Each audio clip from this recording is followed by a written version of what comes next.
Hello everyone. मुझे बताइए सबसे पहले वॉइस सारे बच्चों को क्लियर आ रही है क्या उस तरफ? जो बच्चे लोग ऑनलाइन अटेंड कर रहे हैं, गुड मॉर्निंग। क्या मेरी वॉइस आप सभी बच्चों को क्लियर आ रही है? मैं अपना काम चालू कर सकता हूँ? एक बार मुझे चैट सेक्शन में कंफर्म कर दीजिए ताकि मैं फटाफट डिलीवर करना स्टार्ट करूँ। हो सकता है माइक या कैमरे को लेकर कुछ इशू हो, वो कनेक्ट नहीं हो रहा है, बार बार जो है डिस्कनेक्ट हो जा रहा है। जैसे मुझे पता है कि अभी जो है वीडियो अटक गया होगा, मुझे फिर से वीडियो रन करना है। एक सेकंड है, चलो।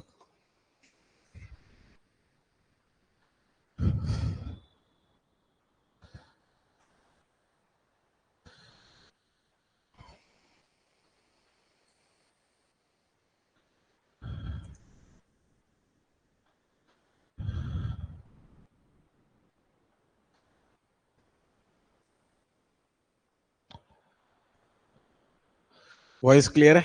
शुरू करें? ठीक है, चलिए। हाँ, आपको क्लियर होगी बच्चे। सर मैं इसलिए यस सर बोलियो कि जल्दी शुरू करो, मुझे जाना है घर, लेट हो रहा है। बस शुरू कर रहे हैं।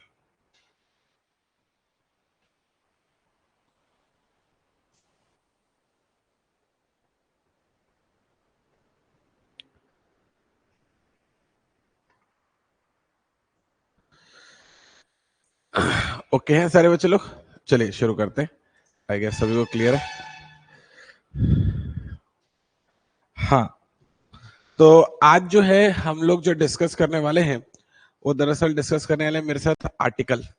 ठीक है, तो इंग्लिश में हम लोग मेरे साथ जो है एक बार आर्टिकल रिलैक्स होकर समझेंगे और देखेंगे कि जो आर्टिकल है वो हमारे एग्जाम के लिए कैसे यूजफुल हो सकता है। ठीक, चलिए भाई, चलो फटाफट शुरू करते हैं इंग्लिश ग्रामर का ये पहला वाला सेशन। इस वाले सेशन में मैं आप बच्चों को इंग्लिश ग्रामर का जो आर्टिकल है, जो सबसे पहला चैप्टर होता है पूरे के पूरे इंग्लिश ग्रामर का, वो डिलीवर करने वाला हूँ। इंग्लिश ग्रामर आपके एग्जाम के लिए जो इंग्लिश वाला जो सेक्शन होता है उसका सबसे इंपॉर्टेंट फेस होता है। इंग्लिश ग्रामर से आपके एग्जाम में कभी कभी स्पॉट द एरर, मतलब किसी सेंटेंस में कहीं पर अगर गलती होती है तो वो गलती आपको चुनने के लिए कह दिया जाता है, या फिर इसके अलावा आपको फिल इन द ब्लैंक्स दे दिया जाएगा और उसमें से 4 ऑप्शन दिए जाएंगे, जिसमें से 3 ऑप्शन ए एंड द और चौथा ऑप्शन नो आर्टिकल वाला होगा, जिसमें आपको उस वाले फिल इन द ब्लैंक्स में वो 4 ऑप्शन में से एक आर्टिकल वहां पर पुट करना होता है। तो इंग्लिश ग्रामर में कुछ ऐसी चीजें हैं जो आपके पेपर में 100% पूछी जाती है, जैसे कि एक आर्टिकल हो गया, दूसरा प्रीपोजिशन और कंजंक्शन हो गया, अगला एक्टिव और पैसिव वॉइस हो गया। ये जो मैंने 5 भी नाम लिए, ये 100% आपके पेपर में आते ही आते हैं। इसके अलावा अगर मान लो एग्जामिनर की तबीयत वगैरह ठीक है तो आपसे नाउन, प्रोनाउन या फिर टेंस या वर्ब या एडवर्ब या एडजेक्टिव के भी क्वेश्चन पूछेगा, लेकिन वो जो शुरू के 5 मैंने नाम लिए वो आपके एग्जाम के लिए बहुत इंपॉर्टेंट है, उसके क्वेश्चन वो पहले पूछेगा। ठीक है, तो आप मेरे साथ किस तरीके से इस वाले टॉपिक पर पढ़ाई करने वाले, इस वाले सब्जेक्ट पर पढ़ाई करने वाले, मैं ना बहुत डिटेल में आपको हर एक सेक्शन कवर करवाऊंगा। इंग्लिश में आपको समझना पड़ेगा कि आपको क्या क्या पढ़ना है। इंग्लिश में पहले आपको पढ़ना है इंग्लिश ग्रामर। अब इंग्लिश ग्रामर में क्या क्या पढ़ना है? इंग्लिश ग्रामर हम लोग को आर्टिकल पढ़ना है, नाउन पढ़ना है, प्रोनाउन पढ़ना है, एडजेक्टिव पढ़ना है, वर्ब पढ़ना है, एडवर्ब पढ़ना है, टेंस पढ़ना है, सब्जेक्ट वर्ब एग्रीमेंट पढ़ना है, एक्टिव पैसिव वॉइस पढ़ना है, प्रीपोजिशन पढ़ना है और कंजंक्शंस पढ़ने हैं। मतलब ये जो मैंने अभी नाम लिए, ये जो सारे टॉपिक्स हैं, ये सारे के सारे आपको इंग्लिश ग्रामर में कवर करने होते हैं। आगे बात पकड़ में, सर मेरे को तो ये सारे टॉपिक याद ही नहीं रहे, कोई बात नहीं, बस मैंने आपको एक नॉलेज के पॉइंट ऑफ व्यू से बताया कि आपको मेरे साथ क्या क्या पढ़ लेना है। और फिर इसके अलावा आपको थोड़ा सा जो अपन बाहर की तरफ निकलते हैं इंग्लिश ग्रामर से, तो फिर आपको रीडिंग कंप्रीहेंशन पढ़नी है। कई कई एग्जाम में, जैसे आपके शिक्षक भर्ती के एग्जाम में भी बड़ा बड़ा पैसेज लिखा हुआ आएगा, और उस पैसेज वाले एग्जाम में, मतलब पैसेज को आपको क्या करना होता है, आंसर करना होता है। हॉस्टल वार्डन में अगर मैं आरसी की बात करूं तो आरसी नहीं आती है, लेकिन आरसी जो है अक्सर कई सारे एग्जाम्स में आती है, तो हम लोग हॉस्टल वार्डन के पॉइंट ऑफ व्यू से देखें तो आरसी अपन स्किप कर सकते हैं।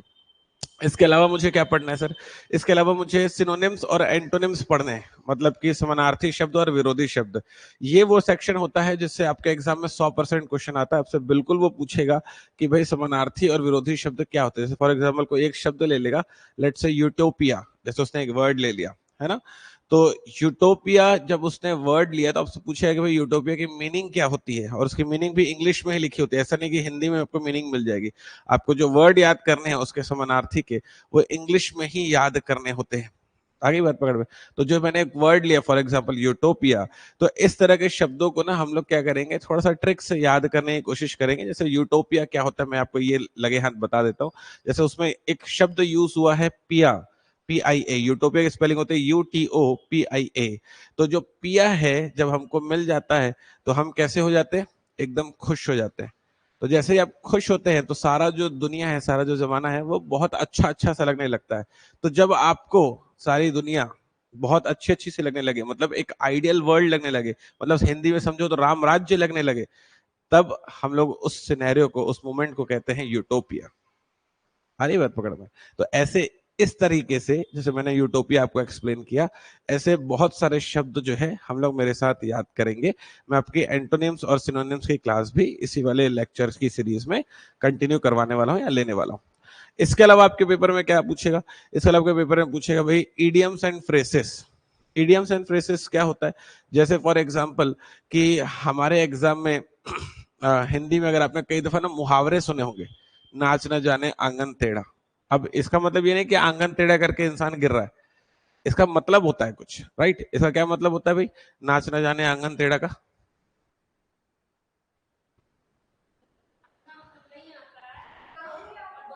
हाँ, काम नहीं आ रहा है, बहाने बना रहे हैं, एकदम करेक्ट बात है। ये इसकी मीनिंग होती है, एकदम करेक्ट पॉइंट है। तो जैसे मैंने कहा नाचने जाने आंगन टेढ़ा, तो इसका मतलब ये नहीं है कि आंगन टेढ़ा करके इंसान फिसल रहा है। पॉइंट आ रहा है समझ में? इसकी कुछ मीनिंग है। वैसे ही इंग्लिश में ईडियम्स होते हैं, जैसे for example let the bell let the cat out of the bag. ये ऐसे ईडियम लिखा हुआ आएगा, let the cat out of the bag. तो आपको इसकी मीनिंग बतानी होगी। अब इसका मतलब ये नहीं है कि हमने बिल्ली को बैग से बाहर निकाल लिया है, इसकी मीनिंग है कुछ। कोई बच्चा बताना चाहता है? हाँ बोलो। अच्छा, तो यूं यूं क्यों कर रहे हो फिर? तक सीन ये है दरअसल कि let the cat out of the bag की मीनिंग ये होती है कि कोई ऐसी चीज जो इंसान नहीं बता रहा था या फिर छुपी हुई थी, उसको सबके सामने पब्लिकली कर देना। आ रही है बात पकड़ में? जैसे फॉर एग्जाम्पल लेट से कि दो लोग हैं और वो चाहते हैं शादी करना, है ना। तो वो लोग जब शादी करना चाहते हैं तो अपने पेरेंट्स से जो है बात करेंगे या अपने रिलेटिव से बात करेंगे। तो जब अपने पेरेंट्स से बात करने जाते हैं वो, तो एक इंसान उनमें से दूसरे को कहता है, एक पार्टनर से दूसरे को कहता है, let the bell let the cat out of the bag. चलो अब इस वाली चीज को जो है सबको बता ही देते हैं। या फिर जो है कोई अगर मान लो उस चीज को खोज कर बाहर ले आए, मैं देखा हूं इन दोनों को साथ में, तो उस तरह से अगर वो खोज कर ले और सबको बता दे, तो उसने क्या किया कि जो बात छुपी हुई थी, जो बात दबी हुई थी, उसको सबके सामने ले आया। पॉइंट है समझे, मतलब कि छुपी हुई बात को, दबी हुई बात को सबके सामने ले आना, पब्लिकली ले आना, ये होता है। ये ईडियम्स एंड फ्रेसेस का मैंने आपको एक एग्जाम्पल दिया। इसके अलावा आपके पेपर में क्या पूछा जाता है, इसके अलावा पेपर में पूछा जाता है भाई स्पेलिंग एरर। तो स्पेलिंग एरर में आप बच्चों को क्वेश्चंस लिखे रहेंगे और उसमें आपको जो स्पेलिंग्स रहेंगी उसमें जो एरर होते हैं वो पहचानने होते हैं। ठीक है, तो ये मैंने आपको पूरा सिनेरियो बताया। मतलब अगर मैं आप बच्चों को सिलेबस के थ्रू थोड़ा सा अगर अंदाजा देने की कोशिश करूं, तो मैं ये रहा, आइए।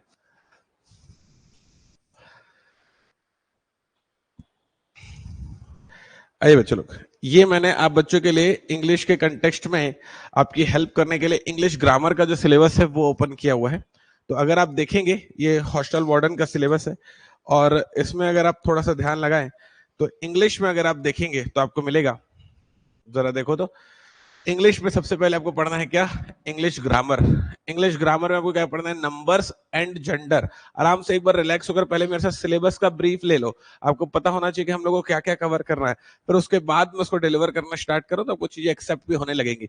नंबर क्या होते हैं, दरअसल नाउन एंड नंबर होते हैं। जैसे अपन लोग जब स्कूल में होते थे तो हम लोग सुनते थे एक वचन और बहुवचन, आप क्लास का क्लासेस कर देते थे, है ना। वैसे ही यहाँ पर नंबर में क्या होगा कि हम लोग सिंगुलर को प्लूरल बना रहे होंगे, लेकिन थोड़ा सा लेवल इसका हाई रहेगा, क्लास का क्लासेस नहीं पूछा जाता है, कोई अच्छे लेवल के जो टर्म्स होंगे वो आपसे यूज करवाए जाएंगे इसमें, है ना। फिर लिखा हुआ है जेंडर। जेंडर में क्या होता है भाई, जैसे आप क्या करते थे, पुल्लिंग का स्त्रीलिंग कर देते थे, बॉयज का गर्ल्स कर देते थे, याद है? तो वैसे ही यहाँ पर भी ना थोड़ा सा जो है हाई लेवल पर अपन डिस्कस करेंगे, सिर्फ बॉयज का गर्ल्स नहीं कर रहे होंगे। ये लिखा हुआ है आर्टिकल्स, हम लोग जो है इंग्लिश ग्रामर में आर्टिकल भी मेरे साथ कवर करने वाले हैं, ठीक है? आर्टिकल आपने यूजुअली सुन रखा होगा, 3 टाइप के होते हैं, ए, एन और द। ये आपके एग्जाम में बिल्कुल पूछा जाने वाला कंटेंट है। प्रोनाउन, अब ये जो मैंने बताया नंबर एंड जेंडर, ये दरअसल नाउन ही है। अब वो आपको उसका थोड़ा सा अंदाजा मैं दूंगा समय के साथ, ऐसे देखकर पहचान में नहीं आता है, मैं समझता हूँ। तो आपने जो है नाउन जो है अगर मेरे साथ कवर किया तो बिल्कुल साथ में आपके लिए तैयार हो जाता है कौन? प्रोनाउन। आपको प्रोनाउन भी मेरे साथ कवर करना है, आ रही बात पकड़ में? और फिर क्या आपको मेरे साथ कवर करना है? एडजेक्टिव्स। एडजेक्टिव शायद आपने सुना होगा कि हर वो शब्द जो नाउन या प्रोनाउन की विशेषता बताता हो, तो उसके लिए हम लोग वर्ड यूज करते हैं एडजेक्टिव। अगला है वर्ब।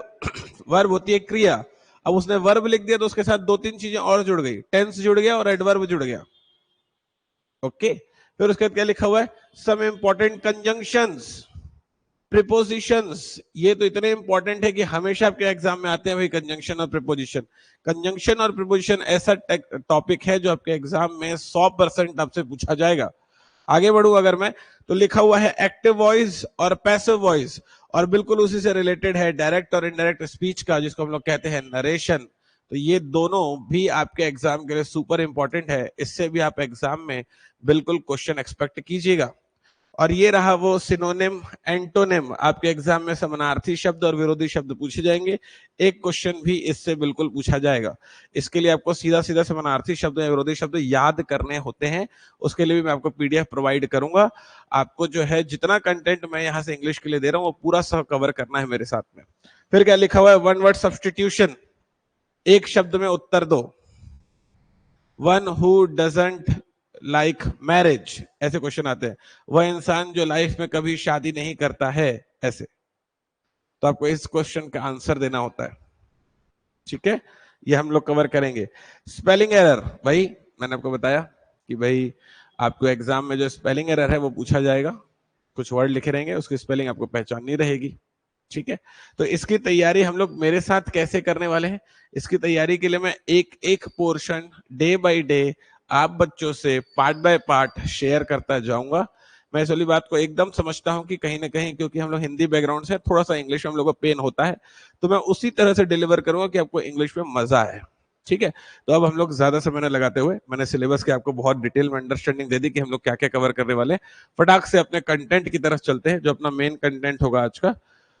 वो कंटेंट है अपना, आपकी कॉपी में हेडिंग डलनी चाहिए, इंग्लिश ग्रामर, और जो चैप्टर का नाम होगा वो होगा आर्टिकल। तो हम लोग जो है मेरे साथ आर्टिकल अभी देखेंगे, जो कि मेरा आपके लिए इंग्लिश का सबसे पहला कंटेंट होगा।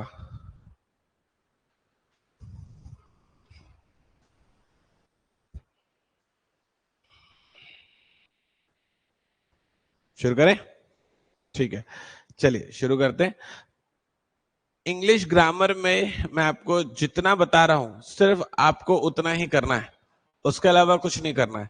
जितना मैं बता रहा हूं उतना दिल से कर लिया, समझो अपना काम बन जाएगा, और जो लाइफ है वो झिंगालाला हो जाएगी।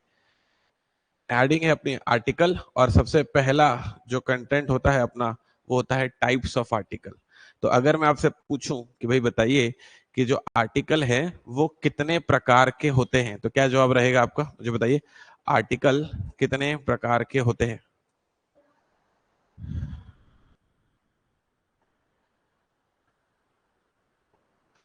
हाँ जी, कितने प्रकार के होते हैं आर्टिकल? आर्टिकल जो है बिल्कुल 2 प्रकार के होते हैं, जिसमें एक प्रकार होता है अपना इनडेफिनेट आर्टिकल, और जो दूसरा प्रकार है अपना डेफिनेट आर्टिकल, ठीक है? ये सबसे बेसिक क्वेश्चन होता है। यूजुअली कभी कभी हम लोग इस क्वेश्चन का आंसर 3 दे देते हैं, 3 प्रकार के। अंबे जी, जो आर्टिकल हैं वो होंगे 2 प्रकार के, इनडेफिनेट और डेफिनेट। आराम से रिलैक्स होकर इसकी परिभाषा सुनिए, लिखने जैसा कुछ भी नहीं है। इसकी जो पीडीएफ है वो मैं आपसे शेयर कर लूंगा। उस पीडीएफ को लेने के बाद जब आपको सही लगे तब लिखिएगा। अभी सिर्फ मुझ पर फोकस बनाकर रखें और कंटेंट को स्वीकार करने की कोशिश कीजिए, ठीक है? यहाँ ध्यान लगाइए, लिखने ऐसा कुछ भी नहीं, एकदम आराम से रिलैक्स होकर टिक कर बैठो और भगवान राम की कहानी चल रही है सुनते जाओ। सुनो, इनडेफिनेट आर्टिकल और डेफिनेट आर्टिकल। रिलैक्स होकर थोड़ा ध्यान लगाइए। इनडेफिनेट आर्टिकल जो है अपने नाम से क्लियर है। इनडेफिनेट मैं उन चीजों को कहता हूंगा जो चीजें निश्चित नहीं होती होंगी। स्वीकार है? कैसे निश्चित नहीं होते होंगी? मतलब कहने का अर्थ है कि जब मैं कहता हूं कि भाई मैंने उस लड़की को देखा, या फिर मैं कहता हूं कि मैंने किसी लड़की को देखा। अब जब मैं कहता हूं मैंने किसी लड़की को देखा, तो अब वो इंसान दरअसल है कौन वो मुझे नहीं पता है। दुनिया में बहुत सारी लड़कियां हो सकती है, पर मैंने किस लड़की को देखा है मुझे नहीं पता है। तो मैंने जिस इंसान को देखा है उसके लिए मैं श्योर नहीं हूं, इस वजह से हम लोग इसे कहेंगे इनडेफिनेट आर्टिकल। इनडेफिनेट आर्टिकल वो आर्टिकल होते हैं जिसमें चीजें निश्चित नहीं होती हैं। आ रही बात पकड़ में? अब अगला है अपना डेफिनेट आर्टिकल। डेफिनेट आर्टिकल उन आर्टिकल के लिए यूज किया जाएगा, या उन डेफिनेट आर्टिकल उन शब्दों के लिए प्रयोग किया जाएगा जहां पर चीजें निश्चित होगी। जैसे मैं इसके पहले कह रहा था कि मैंने किसी लड़की को देखा, मुझे नहीं पता वो लड़की कौन है। लेकिन अगर मैं कहता हूं कि मैंने उस लड़की को देखा जो मेरे घर की खिड़की के सामने रहती है, तो अब मैंने क्या किया? मैंने फिक्स कर दिया। मैंने इस बात को फिक्स कर दिया कि मैं दुनिया में किसी और लड़की की बात नहीं कर रहा हूं, मैं उस एक लड़की की बात कर रहा हूं जो मेरे खिड़की के सामने रहती है। तो अब मैंने क्या किया? ये वाली बात कहकर, मैंने उस लड़की को देखा वाली बात कहकर मैंने चीजों को क्या कर दिया? निश्चित कर दिया। आगे बात पकड़ में?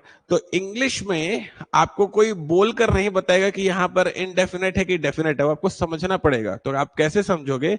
जब भी इंग्लिश में ए या एन आर्टिकल का प्रयोग किया जाता है तो उसका अर्थ होता है कि वो इनडेफिनेट चीजों को कन्वे कर रहा है। और वैसे ही इंग्लिश में जब द शब्द का प्रयोग किया जाता है तो इसका मतलब ये होता है कि वो डेफिनेट चीजों को कन्वे कर रहा है। तो मैं कैसे बोलूंगा? अगर इंग्लिश में बोलना चाहूंगा तो आई सॉ अ गर्ल। जब मैं कहता हूं आई सॉ अ गर्ल, तो इसका सेंस ये है कि मैंने किसी लड़की को देखा। लेकिन अगर मैं कहता हूं आई सॉ द गर्ल, तो इसका सेंस ये है कि मैंने उस लड़की को देखा। फर्क समझ में आ रहा है? और उसके बाद आप चाहे जो भी बोल सकते हो, who lives in front of my house, इस तरीके से आप कुछ भी लगा सकते हो। बाकी फर्क देखो सिर्फ अ और द का है, तो दोनों में फर्क महसूस करने की कोशिश करो। आपको जो है ना इंग्लिश को समझना होगा, आपको सिर्फ रट नहीं लेना है। थोड़ा बहुत आपको इंग्लिश समझ में आनी चाहिए। और इंग्लिश समझ में आने का सबसे बेसिक रीजन, सबसे मेन रीजन क्या है? आप पहले इस वाली बात को भी सुनिए। मतलब आपसे ये कहने की कोशिश कर रहा हूं कि आप चाह रहे हो कि यार मेरी जो जॉब है वो 50,000 वाली लग जाए, 1 लाख वाली लग जाए, इस पद पर लग जाए, उस पद पर लग जाए। आप खुद सोचो, आपकी वो जॉब अगर लग भी जाती है, आप भगवान की कृपा से, अपनी मेहनत से, बड़ों के आशीर्वाद से उस पद पर पहुंच भी जाते हो। अब आप वहां सोचो पद पर पहुंचने के बाद क्या होता है। जैसे ही आप वहां पर पहुंचते हो, आप ड्यूटी ज्वाइन करते हो, वहां पर जो हमारे प्यून साहब होते हैं वो डेली जो है आपके टेबल पर इंग्लिश का जो पेपर है रखकर चले जाते हैं। और आप भी क्या करते हो? वो इंग्लिश का जो पेपर है पलटते हो और साइड में रख देते हो। एक दिन वो देखेगा, 2 दिन वो देखेगा, 3 दिन वो देखेगा, चौथे दिन बात करेगा अपने 2 दोस्तों से, बताएगा कि अरे साहब को तो जो इंग्लिश पेपर है वो समझ में ही नहीं आता है, उनको हिंदी दो। मतलब मैं ये कहने की कोशिश कर रहा हूं कि जब आप किसी भी पद पर ज्वाइन हो जाएंगे जिनसे आप 50,000 1 लाख की सैलरी एक्सपेक्ट कर रहे हैं, तो सामने वाला कम से कम आपसे ये तो एक्सपेक्ट करेगा ना कि यार आपको इंग्लिश पेपर में क्या लिखा है कम से कम ये समझ में आ जाता है। कम से कम इतनी इंग्लिश आपको आ जाती है। छोड़ो भले बड़े बड़े आप लिटरेचर नहीं लिखते हो, नहीं लिखते, कम से कम इंग्लिश न्यूज़पेपर में क्या लिखा है उतना तो आप समझ लेते हो। सिर्फ फोटो देख देख के खुश नहीं होते हो। कम से कम इतना तो एक्सपेक्ट करेगा कि नहीं करेगा? इतना तो उसका हक है या नहीं है? अब आपको उनसे 50,000 1 लाख की सैलरी चाहिए, लेकिन बदले में वो आपसे इंग्लिश न्यूज़पेपर में क्या लिखा है वो आप नहीं समझ पा रहे हो, वो तक वो एक्सपेक्ट ना करे क्या? तो मतलब आपको ये कहने की कोशिश कर रहा हूं कि आपको जिस भाषा में पेपर देना होगा दे देना। लेकिन आपको इसलिए बात को समझना पड़ेगा कि भले ही हमारे देश में जो मातृभाषा है वो हिंदी है, लेकिन जो काम है वो किस में चलता है? इंग्लिश में चलता है। इंडिया ही एक ऐसा देश है जिसमें चीजें जो है इतनी मैक्सिमम लेवल पर इंग्लिश में होती हैं। चाइना में उनकी खुद की भाषा चाइनीज ही फॉलो होती है हर जगह पर। जापान में उनकी भाषा जैपनीज ही फॉलो होती है, लेकिन हम इंडियंस जो यूनिवर्सल लैंग्वेज है इंग्लिश, उसको मेजरली फॉलो करते हैं। तो आपको थोड़ा इंग्लिश पर, अगर इंडिया में सरवाइव करना है, इंडिया में अच्छा करना है, तो थोड़ा ध्यान देना चाहिए इस पर्पज से भी कि भाई कम से कम न्यूज़पेपर में समझ लूं क्या लिख कर आता है। ठीक है, तो थोड़ा सा उस सेंस में भी आप मेरे साथ इंग्लिश सीखिए। ओके, तो आप ये दो शब्दों में मेरा ख्याल है फर्क समझ गए होंगे कि अ गर्ल अगर लिखा है और द गर्ल लिखा है तो क्या फर्क होता है। आइए थोड़ा सा आगे बढ़ते मेरे साथ में। अगला कहता है इनडेफिनेट आर्टिकल। तो हमारे पास ना दो तरीके के आर्टिकल होते हैं, एक होता है इनडेफिनेट और एक होता है डेफिनेट। तो मैं जो अभी आपसे बात करने वाला हूं ना, खुलकर एकदम डिटेल में, वो किस पर बात करने वाला हूं? इनडेफिनेट आर्टिकल पर बात करने वाला हूं। डेफिनेट आर्टिकल पर मैं आपसे लेटर ऑन बात करूंगा। अभी हम लोग जो है मेरे साथ फोकस करेंगे इनडेफिनेट आर्टिकल पर। आगे बात पकड़ में। इनडेफिनेट आर्टिकल मैंने आपको बताया दो प्रकार के होते हैं, एक होता है ए और दूसरा होता है एन। अब मेरे साथ आप नीचे वाली स्लाइड्स में कहां पर ए लगाया जाता है, कहां पर एन लगाया जाता है, इस वाली चीज को आप सीखेंगे।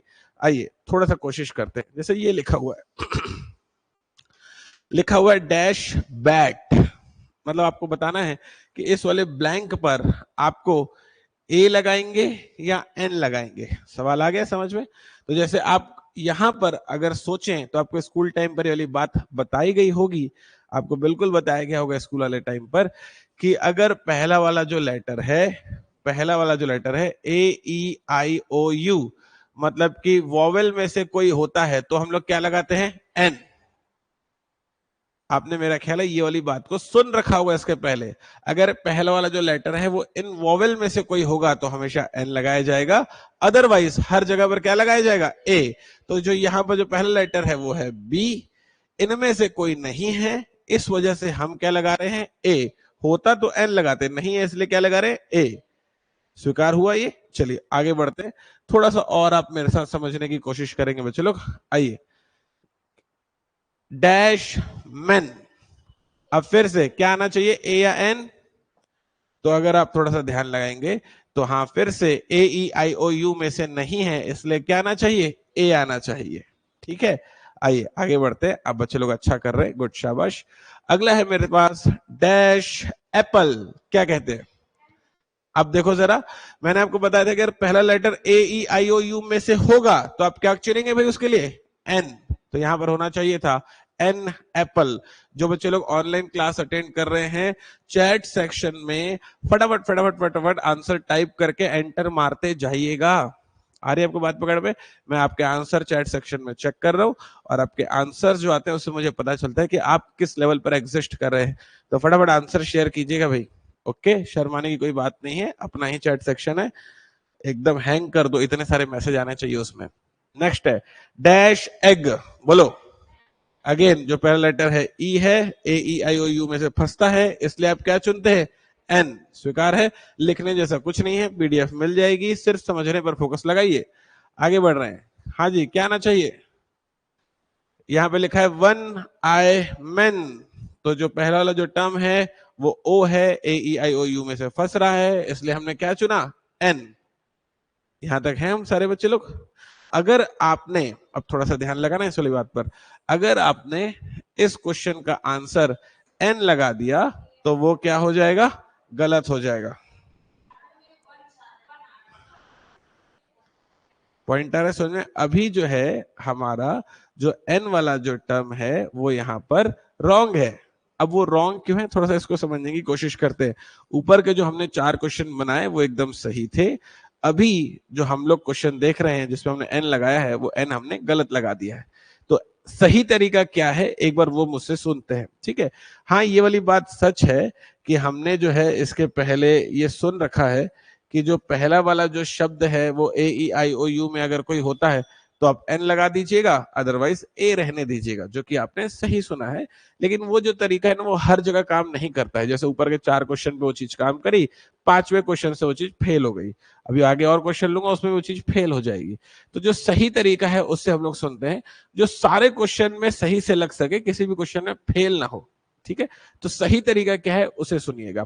कभी भी अगर आपको ना आर्टिकल लगाना हो, कभी भी अगर आपको आर्टिकल लगाना हो, मैं बात कर रहा हूं इनडेफिनेट आर्टिकल की, तो उसके लिए आपको ना जो भी शब्द होता है उसके फर्स्ट लेटर का, उसके फर्स्ट लेटर का साउंड सुनना होता है। ये वाला शब्द इंपॉर्टेंट है। अब ये वाली चीज ना बुक्स में भी लिखी हुई है कि भाई अगर आपको ए या एन लगाना है तो उसके लिए आपको ना फर्स्ट लेटर नहीं देखना है, फर्स्ट लेटर का साउंड देखना है। तो जो साउंड देखना है ना उसमें थोड़ी सी कष्ट हो जाता है, उसमें थोड़ी सी दिक्कत हो जाती है। मैं आपको साउंड पकड़ना सिखाता हूं, उसको थोड़ा सीखिए। जरा समझिएगा कि जब आपने कोई भी शब्द को पढ़ा और उसका साउंड आपके हिंदी के स्वर में से, हिंदी के स्वर कौन कौन से होते हैं भाई? आ ई उ ऊ ए ओ औ अम आहा और ऋषि का री। ठीक है, तो क्या लिखा है मैंने, थोड़ा याद करने की कोशिश कीजिए मेरे साथ। आ ई उ ए ओ अम आहा और ऋषि का री। तो मैंने क्या कहा कि जिस भी शब्द के लिए आपको आर्टिकल लगाना होगा, वो शब्द का जो पहला अक्षर का जो उच्चारण है, उस शब्द के पहले अक्षर का उच्चारण अगर हिंदी के स्वर में से कोई फंसा तो आप क्या चुन कर आएंगे उसके लिए? एन। दिमाग में गई बात? जिस भी शब्द के लिए आपको आर्टिकल लगाना होगा, अगर उस शब्द के पहले अक्षर का उच्चारण हिंदी के स्वर में से कोई फंसा तो क्या लगेगा? एन। अदरवाइज हर जगह पर क्या लगेगा? ए। यह है कंसेप्ट। अब इस कंसेप्ट को मैं आपको शुरू से सारे क्वेश्चंस पर लगाना सिखाता हूं और हम लोग देखते हैं कि इस वाले कंसेप्ट पर, इस वाले क्वेश्चन पर मैं वो कंसेप्ट सही से लगा पाता हूं या नहीं लगा पाता हूं। आइए, ये जो कंसेप्ट है जो यहाँ पे लिखा हुआ है, इसका हम लोग अभी प्रयोग करेंगे बाकी के सारे क्वेश्चंस में।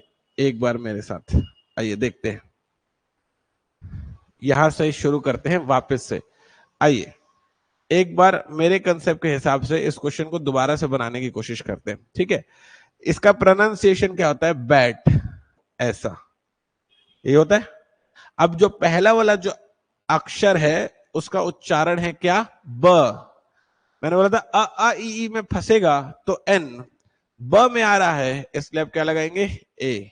ऐसे आया स्वीकार करने में? फिर से कोशिश करते हैं, थोड़ा मेरे साथ फोकस कीजिएगा।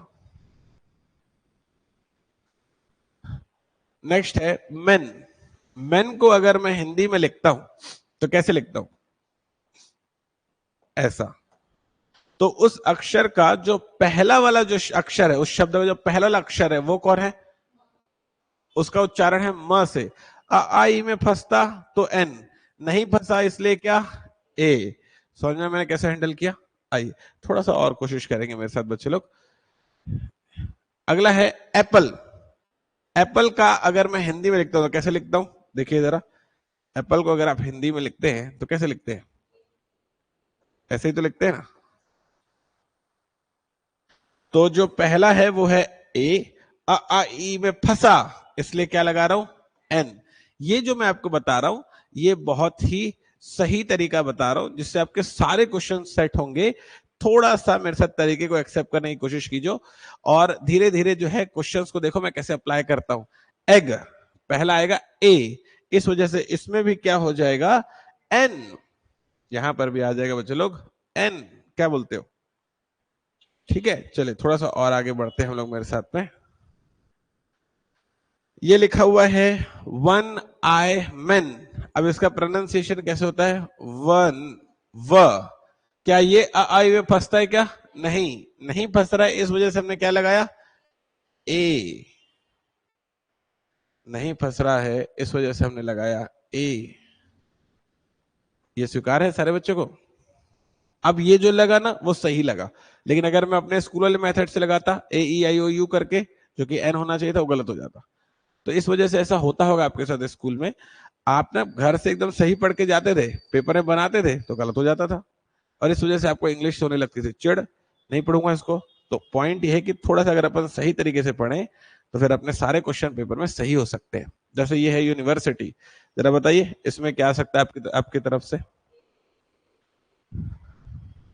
आप अगर इसका प्रोनाउंसिएशन देखें तो कैसे आता है, यूनिवर्सिटी ऐसे करके। तो जो पहला वाला जो टर्म है वो है य, वो आई में फंसेगा क्या, नहीं, इस वजह से क्या आएगा, अ। पता चल रहा है बच्चों को, ठीक है। आइए फिर से कोशिश करते हैं।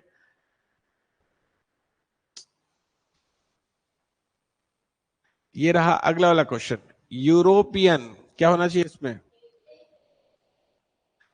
यूरोपियन को आप कैसे लिखते हैं, य फिर उ, तो पहला वाला है य, जिसकी वजह से क्या आ रहा है, ए।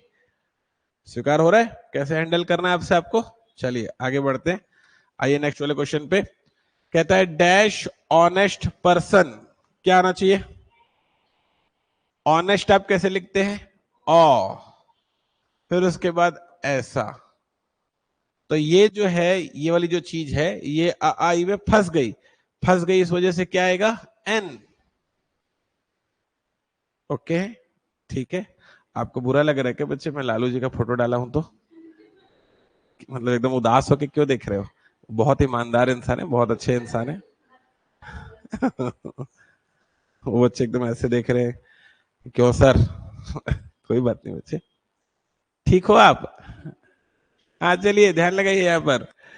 अगला है, क्या आना चाहिए बोलो, एक्समस, तो ये हो जाएगा एक्स, ऐसा, ठीक है। तो ये हो जाएगा ऐसा, तो यहां पर आ जाएगा एन।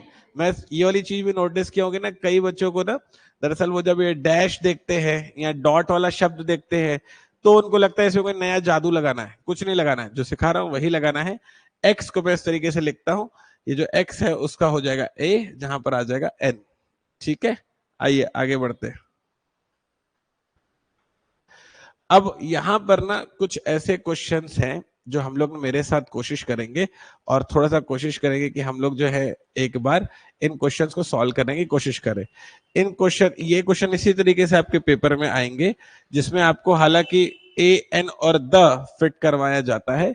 अभी जो है आपको, क्योंकि मैं सिर्फ स्पेसिफिकली इनडेफिनेट आर्टिकल डिलीवर कर रहा हूं, इस वजह से आपको अभी या ए या एन, इन दोनों में से ही एक चुनना है, ठीक है। उसके बाद फिर आने वाले क्वेश्चंस में हम लोग द जब सीख लेंगे तो द भी लगाना शुरू करेंगे। अभी आप क्या लगाएंगे, सिर्फ या तो ए या तो एन। ध्यान में गई बात। चलिए शुरू करते हैं। पहले कहना चाहिए एन, और फिर कहना चाहिए ए। मैं उम्मीद करता हूं सारे बच्चों को स्वीकार हो गया होगा कि मैंने कैसे एन और ए भरा, ठीक है, शाबाश राहुल जी। नेक्स्ट है एन, यहां पर क्या आएगा, एन। आवर को आप कैसे लिखते हैं, आवर ऐसे लिखते हैं ना आप लोग, तो ये जो पहला है वो है आ, तो आई में फंस गया, इस वजह से क्या आ रहा है, एन। थोड़ा बोल बोल के मुझे आंसर करना है, ओके। चलिए, the children found dash egg in the nest, यहां पर आ जाएगा एन। आप देख रहे हैं मुझे ना पूरा सेंटेंस पढ़ने की भी जरूरत नहीं पड़ती है, मैं बस देखता हूं कि जिसके लिए मेरे को आर्टिकल लगाना है उसका जो पहला जो शब्द अक्षर है उसका उच्चारण में क्या फंस रहा है, और मेरा काम बन जाता है, ठीक है। फिर से कोशिश करते हैं। He bought dash horse ox and buffalo, क्या आना चाहिए, ए आएगा ना, हॉर्स को आप ऐसे लिखते हो तो ह आएगा, ठीक है। अगला एन ऑक्स, अगला ए बफेलो। कष्ट हो रहा है किसी बच्चे को, पता चल रहा है मैं कैसे चुन रहा हूं। आगे चले, आइए। Mohan looks as stupid as dash owl, an owl. कष्ट है किसी बच्चे को, कॉन्फिडेंस आ रहा है, पता चल रहा है कि क्यों लगा रहे हैं ऐसा, ये नहीं कि पड़ोसी बोला है तो सुन के मेरे को बता दिए, ठीक है। आइए अगला है, have you dash cigarette, have you a cigarette. कष्ट है किसी बच्चे को, आगे चले, चलिए शाबाश। There is dash instrument box in the table, बहुत बढ़िया, आप लोग तो सातों के सातों सही बता दिए, स्वीकार है ये, ठीक है। वो बच्चे को अभी थोड़ा ठीक लगा है कि हाँ सर बताई हूं मैं, ठीक है, अच्छे आओ। आइए, हाँ तो क्या आएगा, अच्छा आपको तो लालू जी याद रह गए क्या, फेवरेट है क्या बच्चे आपके, आइए एन, नेक्स्ट है, बोलो। Her father is dash honorary magistrate. Honorary का मतलब होता है सम्मानित, ठीक है। तो ऑनररी आप ऐसे बोलते ना भाई, ऑनररी ओ, तो ये ओ कैसे यहां पर क्या आएगा, एन। कष्ट है हिंदी बनाने में, हो जाएगा। आगे बढ़ते हैं। Sri Lanka is dash island.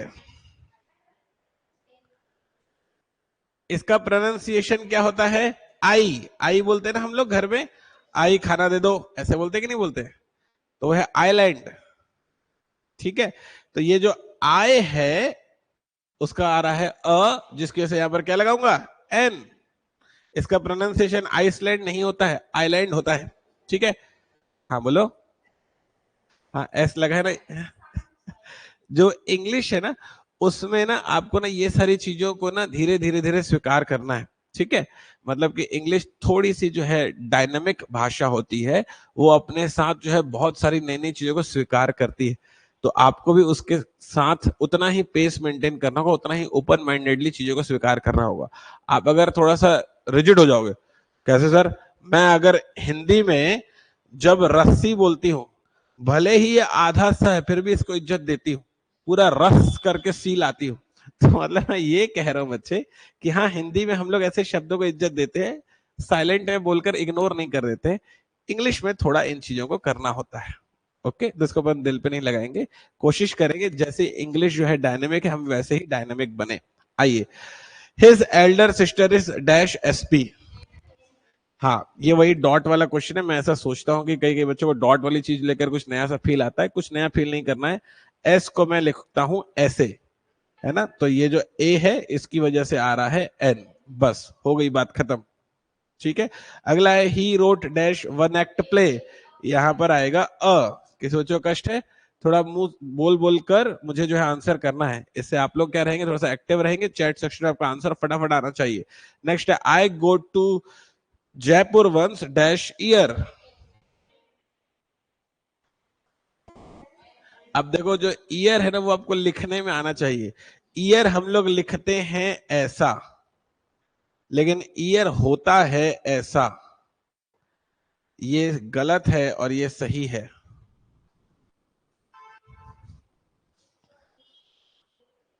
अब बताइए क्या आएगा।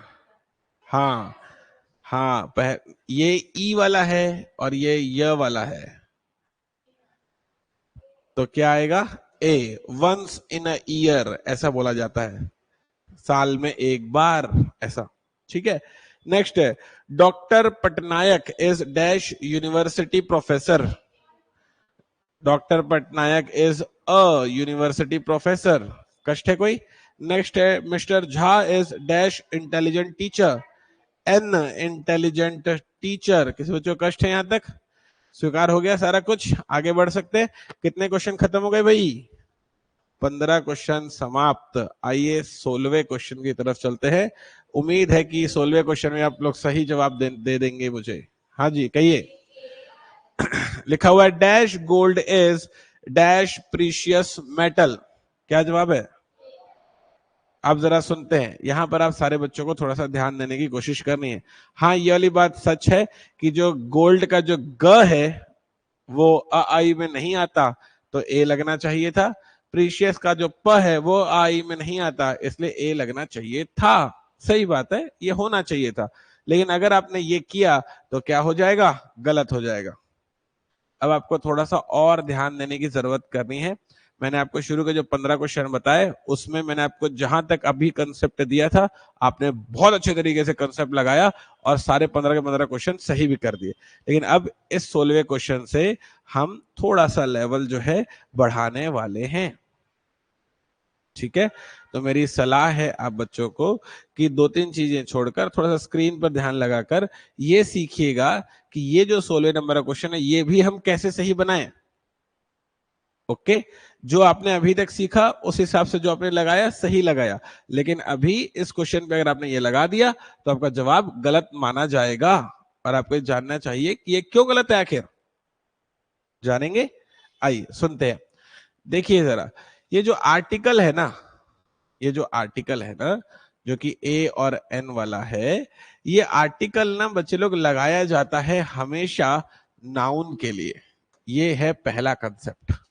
आर्टिकल लगेगा, बिल्कुल लगेगा, लेकिन हमेशा किसके लिए लगेगा? नाउन के लिए लगेगा। अगर किसी बच्चे को ये डाउट होता हो कि सर ये आखिर नाउन क्या होता है, तो उसका जवाब ये है कि बच्चे जो नाउन होता है ना, हर वो चीज जिसको आप छू सकते हो, देख सकते हो, महसूस कर सकते हो, सब नाउन होती है। जिस चेयर पर आप बैठे हैं नाउन है, जिस पेन से मैं लिख रहा हूं नाउन है, जब मैं आपको पढ़ा रहा हूं कोई कंसेप्ट जो है आपको स्वीकार हो रहा है और आप क्वेश्चन को सही बना ले रहे हो, तो जो खुशी आप महसूस कर रहे हो वो खुशी भी नाउन है। मान लिया कोई कंसेप्ट आप लगाने के बाद आपका क्वेश्चन गलत हो जा रहा है, तो जो चिढ़ निकल रही है नाउन है। तो मतलब मैं आपको बता रहा हूं कि हर वो फीलिंग भी, भले आप जिसे छू ना सको लेकिन महसूस कर सको, क्या कहलाती है? नाउन कहलाती है। आ रही बात पकड़ पे? तो नाउन हर वो चीज जिसको आप छू सको, देख सको, महसूस करो, सब की सब नाउन की श्रेणी में आती है। तो आर्टिकल हमेशा लगता है, तो किसके लिए लगता है? नाउन के लिए लगता है। ये पहला नियम है। दूसरा वाला नियम है कि आर्टिकल बिल्कुल लगेगा नाउन के लिए, लेकिन वो जो नाउन है उसका जो नेचर होना चाहिए वो होना चाहिए सिंगुलर। सिंगुलर का अर्थ हुआ एक वचन, और एट द सेम टाइम उसका जो नेचर होना चाहिए वो होना चाहिए काउंटेबल। काउंटेबल का अर्थ हुआ बच्चे लोग गणनीय, ऐसी चीज जिसको आप गिन सको। आई बात समझ में? सिर्फ इन शर्तों पर क्या लगाया जाता है? आर्टिकल लगाया जाता है। कई बात दिमाग में? अब मैं इन शर्तों को आपको उस क्वेश्चन में फिट करना सिखाता हूं। यहां पर क्या शब्द प्रयोग हुआ है बच्चे लोग? गोल्ड। गोल्ड को ना आप दरअसल गिन नहीं सकते। सर मैं गिन के बताऊं कि कितना तोला पहना हूं? बच्चे लोग जो आप गिनोगे वो गिनोगे 1 तोला, 2 तोला, 10 तोला। आपने ये तो नहीं बोला 1 सोना, 2 सोना, 10 बार सोना, ऐसे बोला क्या? नहीं। तो आप जो गिनते हो ना, वो गोल्ड का डिनोमिनेशन, तोला, ग्राम या किलो गिनते हो, गोल्ड को नहीं गिनते हो आप। पॉइंट है समझ में? तो जो गोल्ड है वो गिना नहीं जा सकता। तो नहीं गिना जा सकता, इसलिए किसकी श्रेणी में आ गया? अनकाउंटेबल की श्रेणी में आ गया। हाँ ये नाउन है, छू सकते हो, लेकिन आप इसे गिन नहीं सकते हो। मैंने बोला था नाउन होना चाहिए, लेकिन कैसा होना चाहिए? काउंटेबल होना चाहिए। इस वजह से यहां पर आर्टिकल नहीं लगेगा। तो पहले वाले टर्म पर, पहले वाले फिल इन द ब्लैंक्स पर आएगा नो आर्टिकल, खाली रहेगा वो। ठीक है? तो ऐसा बनेगा, gold is a precious metal. आपने ये वाला अ जो सोचकर लगाया था वो सही था, इसमें कोई गलती नहीं है। ये वाली बात स्वीकार हुई? इस कंसेप्ट को और थोड़ा लगाना सिखाते हैं। कहता है dash water is necessary for life. क्या आना चाहिए? बोलो क्या आएगा? कुछ नहीं आएगा। क्यों कुछ नहीं आएगा? क्योंकि वाटर को आप गिन सकते हो क्या? नहीं। इस वजह से नो आर्टिकल। ओके, आगे बढ़े। चलिए नेक्स्ट आपको कहता है dash iron is dash hard metal. क्या आना चाहिए? आयरन, आयरन का मतलब होता है लोहा। लोहे को गिन लेते हो क्या? नहीं गिन पाते हो। 1 किलो 10 किलो लोहा जो आप ले रहे हो, वो लोहे को, जो उसका डिनोमिनेशन है 1 किलो 10 किलो, वो गिन के ले रहे हो, लोहे को नहीं गिन रहे हो। तो यहां पर कुछ नहीं आएगा, और यहां पर हार्ड के कारण ए आएगा। कष्ट है कोई? आगे बढ़ते हैं। You are dash extravagant.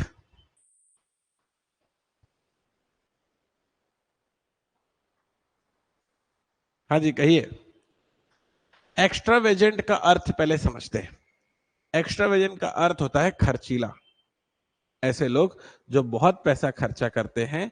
देखो पैसा खर्चा करने में कोई गलत बात नहीं है, उनसे कहीं ज्यादा ऐसे लोग होंगे जो उनसे कहीं ज्यादा पैसे खर्चा करते होंगे, लेकिन लोग उनके लिए खर्चीला वर्ड नहीं प्रयोग करते, लोग उनके लिए जिम्मेदार वर्ड प्रयोग करते हैं।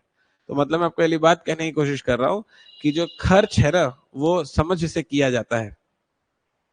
पॉइंट आ रहा है पकड़ में? अननेसेसरली अगर आप पैसों को खर्च करते हैं तो वो वेस्ट ऑफ मनी कहलाता है। ओके, तो जब कोई इंसान बहुत सारा पैसा खर्चा करता है अननेसेसरली, तो उसके लिए हम लोग वर्ड यूज करते हैं खर्चीला इंसान है। ओके, जिसको इंग्लिश में आप क्या बोलते हैं? क्या बोलते हैं? प्रोनाउंस करेंगे हम लोग, क्या बोलते हैं? एक्स्ट्रावेजेंट। ठीक है, आइए अब थोड़ा यहां ध्यान लगाइए, सुनिए जरा। यहां ध्यान लगाइए। अब मैं आपको ना दूसरा कंसेप्ट देने वाला हूं। अब मैं आपको दूसरा कंसेप्ट दूंगा। अगर आपने यहां पर n सोच लिया, क्योंकि भाई x आ रहा है, तो इस वजह से ये वाली जो चीज है वो क्या हो जाएगी, गलत हो जाएगी। तो आपने जो n सोचा है जिस तरह से वो सही सोचा है, लेकिन इस क्वेश्चन में जो n अगर आप लगाओगे तो वो गलत हो जाएगा। उसके लिए आपको मेरे साथ ये कंसेप्ट नंबर 2 सीखना पड़ेगा। आइए थोड़ा सा ध्यान लगाते हैं।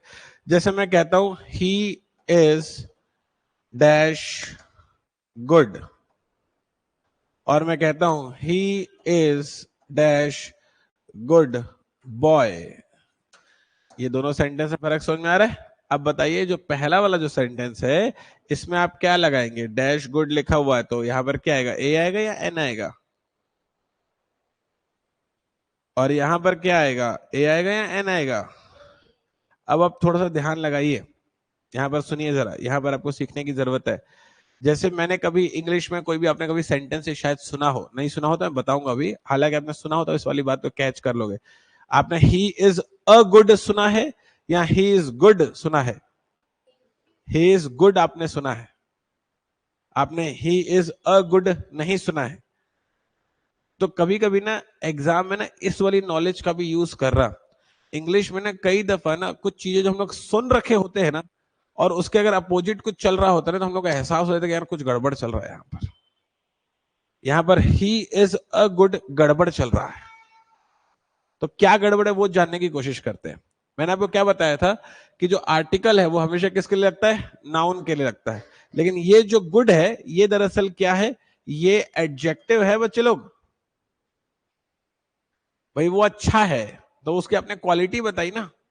तो जब भी आप किसी नाउन या प्रोनाउन की क्वालिटी बताते हैं तो उसके लिए आप एडजेक्टिव शब्द का प्रयोग करते हैं।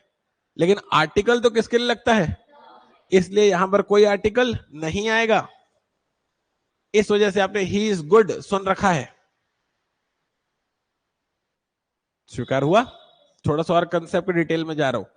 He is a good boy लेकिन सही है, आपने he is a good boy भी सुन रखा है। तो आप अगर थोड़ा सा ध्यान लगाएंगे तो स्कूल टाइम में हम लोग को ये वाला कंफ्यूजन होता था कि कहीं पर गुड पर मैं जब आर्टिकल लगाकर आता था तो बोलते थे गलत था, फिर कहीं पर गुड पर मैं आर्टिकल लगाकर नहीं आता था तो बोलते थे फिर गलत है। करूं क्या, चाहते क्या मुझसे? तो सर कंसेप्ट समझिए, कहीं पर गुड पर आर्टिकल नहीं लगता है, कहीं पर गुड पर आर्टिकल लगता है। ये कैसे तय हो कि कहां पर लगाऊं और कहां पर ना लगाऊं, उसका जरा जवाब समझिएगा। हाँ ये वाली बात सही है कि ये जो गुड है वो एडजेक्टिव ही है, लेकिन अगर कभी एडजेक्टिव के बाद में नाउन का प्रयोग कर लिया गया, जैसे कि ये जो बॉय है ये क्या है, नाउन है, तो अगर कभी एडजेक्टिव के बाद में नाउन का प्रयोग कर लिया गया तो इस स्थान पर आर्टिकल लगेगा। और किसके लिए लगेगा, नाउन के लिए लगेगा। तो उस नाउन को सेटिस्फाई करने के लिए यहां पर आर्टिकल लगाया जाता है। तो एडजेक्टिव के सामने आर्टिकल सिर्फ उस परिस्थिति में लगता है जब एडजेक्टिव के बाद में क्या लिखा होता है, नाउन लिखा होता है। ये वाली बात स्वीकार हुई बच्चों को? अब सवाल है सर किसके हिसाब से लगाऊं, बॉय के हिसाब से लगाऊं कि गुड के हिसाब से लगाऊं? उसके लिए कंसेप्ट आपका सेम रहेगा, वो हमेशा गुड के हिसाब से ही लगेगा। मतलब जो पहला वाला जो शब्द होगा उसके पहले वाले अक्षर के उच्चारण के हिसाब से ही लगेगा।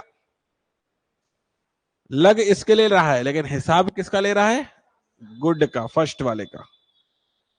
समझ में आ गया पॉइंट? ये है कंसेप्ट नंबर 2। अब ये कंसेप्ट हम लोग यहां लगाएंगे। मैं कह रहा हूं कि आप जो है खर्चीले हैं, तो मैं आपकी क्या बता रहा हूं, विशेषता। तो ये जो चीज है ये क्या है, एडजेक्टिव है, इसलिए यहां पर आर्टिकल नहीं आएगा। लेकिन जब मैं कहता हूं he is dash extravagant man, तो ये जो मैन है ये क्या है, नाउन है। तो अब आर्टिकल आएगा इस नाउन को सेटिस्फाई करने के लिए, और किसके हिसाब से आएगा, एक्स के हिसाब से आएगा। और एक्स के हिसाब से यहां पर क्या लगना चाहिए, एन। तो यहां पर जो सही है वो एन सही है। बोलो क्या बोलते हो?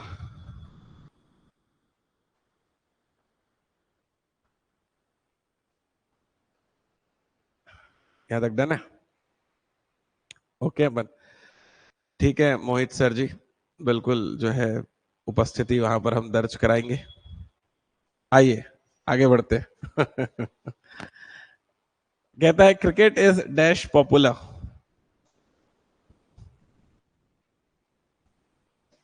हाँ फिर से शाबाश। पॉपुलर उसकी विशेषता है तो कुछ नहीं आएगा। Cricket is dash popular game, तो जो पॉपुलर गेम है वो जो है नाउन हो गया, तो जो नाउन है उसके लिए यहां पर क्या आएगा, ए आएगा। ठीक है, ओके है लोग, आइए आगे बढ़ते। Copper is dash useful metal. Useful उसकी विशेषता है, मेटल नाउन है, तो इसके कारण आएगा, इसकी वजह से, मतलब इसके तरह से आएगा, तो यू की वजह से क्या आ जाएगा, अ। देखो मैंने कैसे लगाया, ओके डन है। सारे बच्चे लोग कंफर्टेबल है इसमें, चेंज करूं, ओके यार तक। अब जो अभी इस वाले स्लाइड में कंसेप्ट सीखा ना, वो अपन यहां पर लगाते हैं। आइए तो बच्चे लोग थोड़ा मेरे साथ सीखने की कोशिश कीजिए। तो क्या कह रहा है, dash tall and dash beautiful girl loves me, क्या कहते हैं।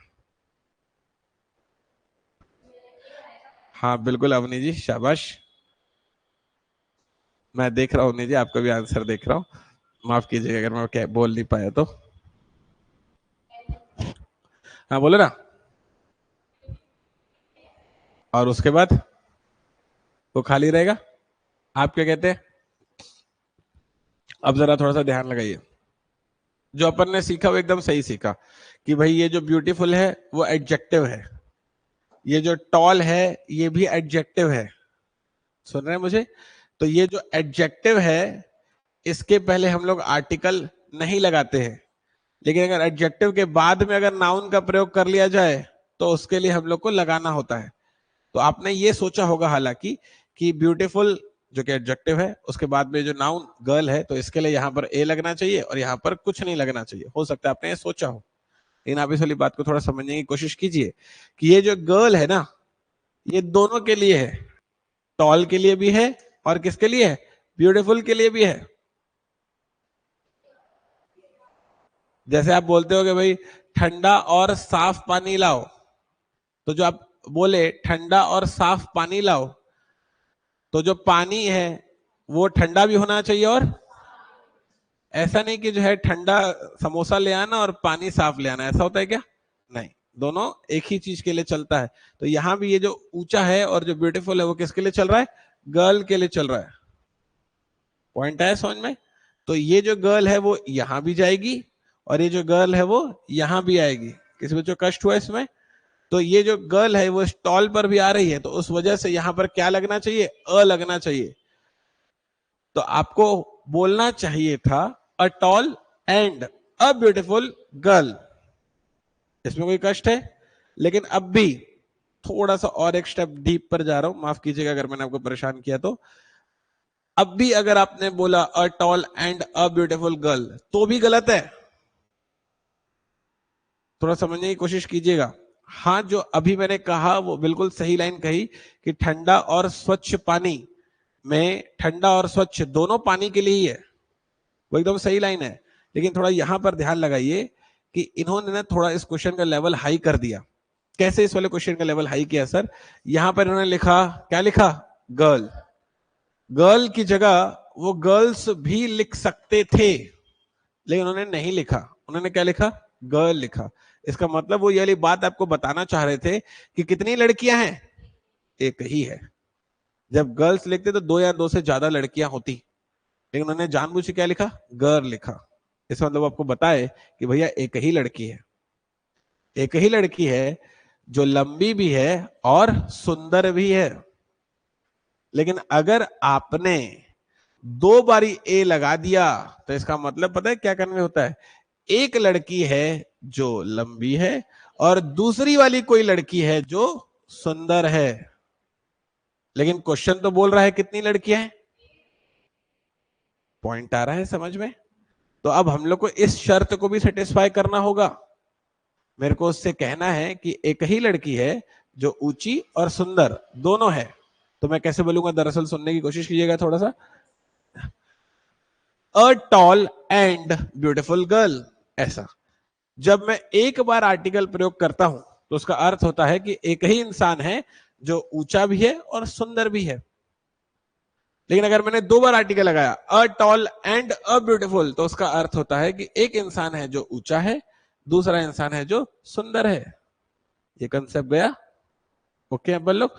तो क्योंकि उन्होंने गर्ल शब्द का प्रयोग किया था, जिससे मुझे पता चला एक ही लड़की है, तो मुझे आर्टिकल को एक ही बार लगाना था, ये बताने के लिए कि एक ही इंसान के लिए हम दोनों एडजेक्टिव का प्रयोग करेंगे। तो ये इसका सही आंसर है। तुम समझ रहे हो कैसे आंसर 360 डिग्री बदल गया? थोड़ा सा अगर ध्यान दोगे मेरे साथ, थोड़ा सा अगर कोशिश करोगे समझने की, तो मैं जो कंसेप्ट है ना आपको बहुत डीप में लेकर जाऊंगा, और इंग्लिश में इसी तरीके से आपको फंसाने की कोशिश करता है। और मैं उम्मीद कर पा रहा हूँ कि आपने इस वाली बात को महसूस कर लिया होगा कि कैसे पहले आंसर हमने ये चुना था जिसको हमने गलत किया, फिर आंसर हमने ये दोनों चुना था, फिर उसको भी हमने गलत किया, और अंततः हम लोग इस वाले उत्तर तक पहुंच सके। किसी बच्चे को डाउट है अगर मैंने ये उत्तर चुना है तो आगे बता सकते हैं कहानी? तब 2 बारी ए लगता। हाँ, अगर वहां पर गर्ल्स होता तो आप ए लगाते, a tall and a beautiful ही बोलते आप। ठीक है, आगे बढ़ते हैं। चलिए क्वेश्चन नंबर नेक्स्ट है, नंबर क्या है हमारे पास? वो है 25 नंबर। डैश एग्स क्या कहते हैं?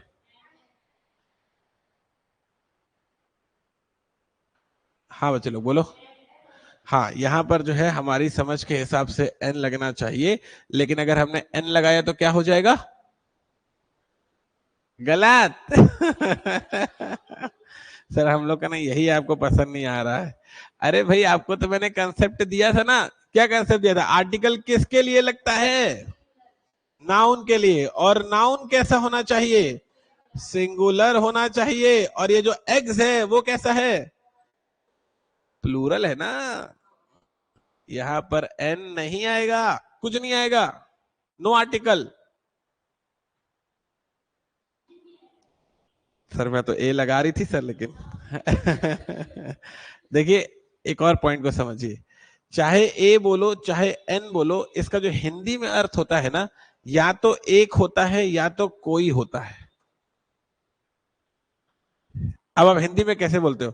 एक खूब सारे अंडे देना, ऐसे बोलते हो क्या? कोई खूब सारे अंडे देना, ऐसे बोलते हो क्या? नहीं बोलते हो, है ना। मतलब आप जो बोलते हो एक अंडा देना, तो वो आपको देता है अंडा।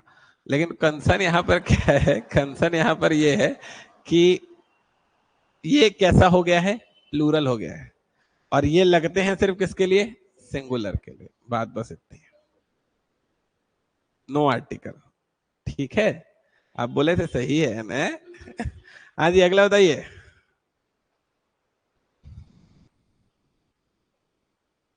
बोलिए बोलिए क्या आएगा? हाँ लास्ट में बताइए भुवनेश्वरी जी। हाँ जी, जो ऑक्स है ना, उसका प्लूरल क्या होता है? ऑक्सन। तो जो ऑक्सन शब्द लिखा हुआ है ना, ये दरअसल ऑक्स का प्लूरल लिखा हुआ है। तो यहां पर कुछ नहीं आएगा। स्वीकार हो रहा है, सिंगुलर का प्लूरल इतना याद है नहीं है। बॉय का बॉयज करते थे, पेपर में नहीं करते थे? वही तो चल रहा है, ऑक्स का ऑक्सन। सुना था ये कभी? चलिए अगला है डैश यूलॉजिस्ट। यूलॉजिस्ट ऐसा इंसान होता है जो बहुत ही अच्छा वक्ता होता है या दार्शनिक इंसान होता है, उसके लिए हम लोग प्रयोग करते हैं। ये सिंगुलर है। और इसका जब प्रोनाउंसिएशन करूंगा तो कैसे करूंगा? यू, जैसे यूरोपियन था वैसे यूलॉजिस्ट है। तो यूलॉजिस्ट में क्या आ रहा है? य। इसकी वजह से यहां पर क्या आएगा? ए। नेक्स्ट पर क्या आएगा? क्वेश्चन नंबर 28 पर बताइए फटाक से। इंक के लिए क्या लगाएंगे अपन? ए या एन? बोलो जल्दी बोलो। भाई कुछ नहीं आएगा ना। इंक का मतलब क्या होता है? स्याही। स्याही जो है वो कैसी है? अनकाउंटेबल है। लेकिन हमारा नाउन कैसा होना चाहिए? काउंटेबल होना चाहिए। कुछ नहीं आएगा। नहीं समझ पा रहे हो?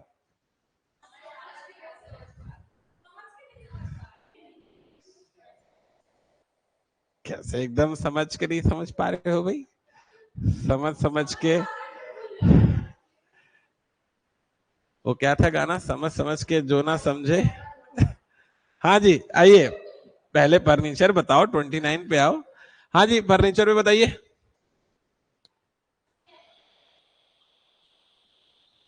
फर्नीचर पर ए आना, A N N.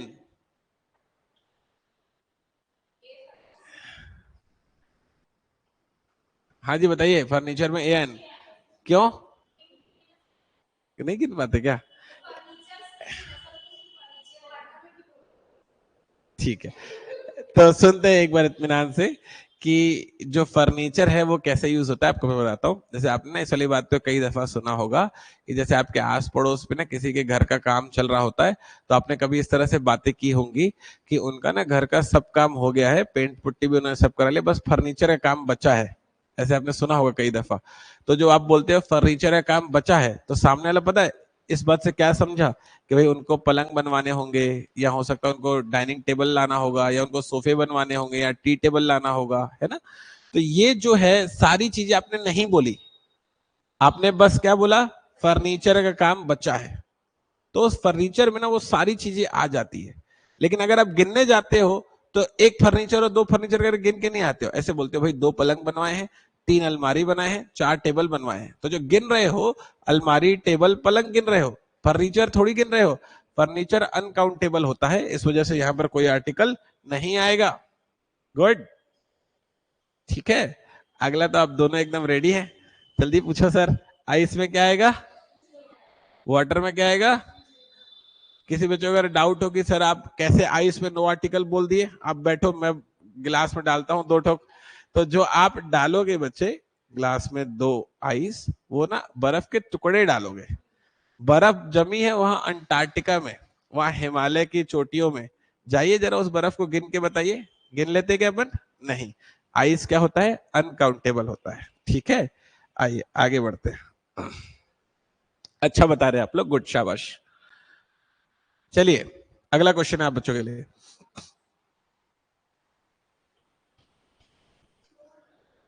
Question number 32 क्या कहते हैं? अवनी जी ने दिया है एन। पायल देवांगन जी, हाँ जी, ऑनेस्टी जो है ईमानदारी होती है ना।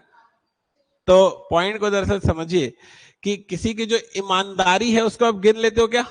भाई चार ईमानदार लोग हैं, वो ठीक है, उसकी ईमानदारी चार है, ऐसे बोलते हो क्या? छह है ऐसे भी बोल रहे थे क्या? नहीं। ईमानदारी ठीक है, नाउन है, लेकिन अनकाउंटेबल है, जिसके लिए आप क्या लगाएंगे? No article. यहां पर नो आर्टिकल आएगा। अगला है डैश एक्सपीरियंस्ड मैन। बोला ना, बोला। हाँ बिल्कुल, ईमानदारी है वो दरअसल। आप, हाँ ये भी आप इस वाले सेंस में यूज कर सकते हो। जो ईमानदारी है वो किसी इंसान की विशेषता भी हो सकती है, ये यूज करने के सेंस पर होगा। जैसे आप बोल सकते हो आई लाइक योर ऑनेस्टी, मुझे आपकी ईमानदारी पसंद है। सीना है समझ में? तो जो ईमानदारी है वो एडजेक्टिव के सेंस में ही प्रयोग किया जा सकता है, वो एडजेक्टिव मुख्य रूप से ही प्रयोग होता है। तो जो ईमानदारी है, आप ये भी कह सकते हो हमें क्योंकि एडजेक्टिव है जिसकी वजह से उस पर आर्टिकल नहीं डाल रहे हैं। ठीक है। अगला है dash experienced man. Experienced man में एक्सपीरियंस क्या है? एडजेक्टिव है, लेकिन ये जो है नाउन है, और इसकी वजह से हम लगाएंगे इस पर, यहां पर क्या आएगा? एन आएगा। ठीक है, ओके मतलब। चलिए अगला है डैश यूजलेस पेन। क्या आएगा? A useless pen. शाबाश, अच्छा बता रहे हैं आप लोग, गुड। देखिए मेरी इस वाली बात को समझने की कोशिश कीजिएगा कि मैंने ना जानबूझकर क्वेश्चन का लेवल कुछ ऐसा सेट किया है कि आप बच्चों को आंसर देने में एफर्ट लगे। तो अगर मान लो आपको आंसर देने में एफर्ट लग रहा है और आपके आंसर गलत हो रहे, तो उसमें शर्माने की कोई बात नहीं है। मैं चाहता हूं कि जितनी भी तरह की गलतियां आप मेरे साथ कर ले, ताकि पेपर में वो गलतियां ना हो। अगर मैं वही सिंपल सिंपल आपको पैटर्न करवाता रहूंगा, लेकिन पेपर का पैटर्न नहीं करवाऊंगा, एक्चुअल एग्जाम का पैटर्न अगर नहीं करवाऊंगा, तो एग्जाम के क्वेश्चन कैसे निकलेंगे? तो अगर मैं थोड़ा सा लेवल बढ़ा के चल रहा हूं, तो आपको खुद को पुश करना है, परेशान नहीं होना है, खुद को पुश कीजिए। हाँ जी, डैश सेक्रेड रिवर। बोलो। चलिए सुनते हैं। सेक्रेड का मतलब होता है पवित्र। पवित्र होना उस इंसान की विशेषता है, तो ये हो गया एडजेक्टिव। अब जो रिवर है, रिवर दरअसल होता है नाउन। फोकस कीजिए जरा। तो नाउन है तो इसकी वजह से लगना चाहिए था, लेकिन आपने सोचा होगा सर नदी तो अनकाउंटेबल है। कैसे अनकाउंटेबल है भाई? पानी अनकाउंटेबल, लेकिन नदी तो गिन लेते हो। भाई छत्तीसगढ़ में दुर्ग से जाती हुई एक नदी है, ऐसे नहीं बोलते हो? शिवनाथ नदी। हाँ जी, हाँ ये पॉइंट सही है कि ठीक है, मेरे को नहीं पता चल रहा कि कौन सी वाली नदी है, लेकिन नदी तो है ना। अभी यहाँ पर इसमें तो तुमने नहीं पूछा सर बताओ कौन सा आदमी है जो इतना एक्सपीरियंस लेके घूम रहा है, तब तो तुमको डाउट नहीं आया था कि राम है कि घनश्याम है। अभी तुमको याद आ रहा है कि सीता है कि गंगा है, डांटते हैं। तो यहाँ पर जो है, जो रिवर है उसके लिए बिल्कुल ए लगेगा। बच्चों लोग कैसे कर रहे हैं लोग, ए सही है। ठीक है, आप सही बताए थे। आइए थोड़ा सा ध्यान लगाते हैं। डैश यूके प्लेन, थोड़ा खुद को पुश कीजिए थोड़ा, कोई बात नहीं, अगर कष्ट हो रहा है तो उठाइए कष्ट। हाँ बताइए। हाँ प्लेन, वही काउंटेबल है और नाउन है। कौन सा प्लेन है जानने की जरूरत है क्या? नहीं, कोई बात नहीं। तो वो जो है एन, सॉरी ए यूके प्लेन, ए हो जाएगा। हाँ एकदम करेक्ट है बच्चे, ए यूके प्लेन। ठीक है, अगला है डैश अनलोडेड गन।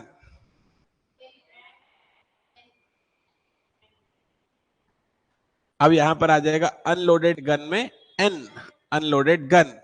नेक्स्ट है डैश जाइंट। मुझे क्या पता। हाँ जी बताइए, डैश जाइंट क्या होगा? अच्छा मैं मतलब बता देता हूँ बच्चे। जाइंट का मतलब होता है विशाल। हाँ विशाल, जैसे बोलते हैं ना, it is a giant building.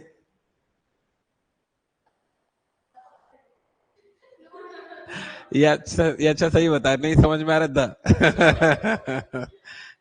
Giant का मतलब होता है विशाल। मतलब मैं जब कह रहा हूँ कि भाई ये बिल्डिंग है, तो बिल्डिंग नाउन हो गया। लेकिन मैं कहता हूँ ये विशाल बिल्डिंग है, ये बहुत बड़ी बिल्डिंग है, तो जो विशाल वर्ड है वो होगा एडजेक्टिव। तो जो जाइंट है वो दरअसल क्या होता है? एडजेक्टिव। अब यहाँ पे बिल्डिंग लिखा होता तो फिर मैं आर्टिकल लगा देता, क्योंकि बिल्डिंग नाउन था, लेकिन एडजेक्टिव है, नाउन तो नहीं है, तो इसके लिए आर्टिकल। ठीक किया मैंने। आइए अगला है डैश राइस। बोलो, चावल के दाने। सही जवाब है कि कोई आर्टिकल नहीं आएगा। क्यों नहीं आएगा सर? आप, मैं गिन के बताऊं कि आपको चावल के दाने। पॉइंट ये है कि इस वाली बात को समझिए कि हाँ ये वाली बात सच है कि आपको गिनने बोलूंगा तो बैठ के दाने गिन के दे दोगे, लेकिन आप उन दानों को गिन कर लेते हो क्या? जब जाते हो मार्केट में क्या बोलते हो? 10,000 दाने चावल के आज निकाल के लाओ, ऐसे बोलते हो क्या? नहीं। 1 किलो दे दो, 10 किलो दे दो, 20 किलो दे दो। तो जो 1 किलो, 10 किलो, 20 किलो आप कर रहे हो, चावल की डिनोमिनेशन किलो को कर रहे हो, चावल को नहीं कर रहे हो। चावल अनकाउंटेबल है। ठीक है। हाँ अगर बैठ कर गिनना चाहो किसी दिन तो गिन सकते हो, लेकिन हम गिनते नहीं है। आइए फिर से कोशिश करते हैं, मेरे साथ बने रहेंगे बच्चे लोग। हाँ जी, ऑनलाइन जो बच्चे लोग अटेंड कर रहे हैं बढ़िया आंसर दे रहे हैं, गुड शाबाश।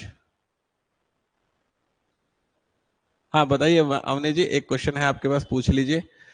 जागृति जी, मैंने फिर से वाली बात कही कि भाई आपको जो है मेरे साथ लेवल को मैच करने की कोशिश करनी है। मैंने पर्पसली क्वेश्चन इस तरह से डाले हैं कि आपको थोड़ा सा एफर्ट लगे जवाब देने में। तो अगर आपको थोड़ा सा एफर्ट लग रहा है जवाब देने में तो कोई भी शर्म आने की बात नहीं है, एफर्ट दीजिए। ठीक है, एकदम स्मूथ करके रखूंगा चीजों को, जिसमें आपकी कहीं गलतियां नहीं होंगी, जिसमें आपके कोई भी कंसेप्ट जो है नहीं हिलेंगे। तो फिर वो चीजें जो है मजेदार नहीं होंगी। थोड़ा सा आप गलती करोगे, थोड़ा सा आपको चीज कंसेप्ट जो है आपके ब्रेन वॉश होगा आपका, और आपका जो कंसेप्ट है वो जो है ब्रेन स्पॉइलिंग होगा, तो उस मोमेंट पर आपको ऐसा लगेगा कि हाँ आप चीजें मुझे थोड़ी सी स्वीकार हो रही हैं। तो मेरा जो पॉइंट है आप बच्चों से ये है कि मैंने क्वेश्चन का लेवल अच्छा रखा है। अगर मैं आपको थोड़ा सा पुश कर रहा हूँ आपका ब्रेन स्टॉर्मिंग के लिए, तो परेशान मत होइए, उसको मेरे साथ प्रोसेस में जाने दीजिए। ठीक है।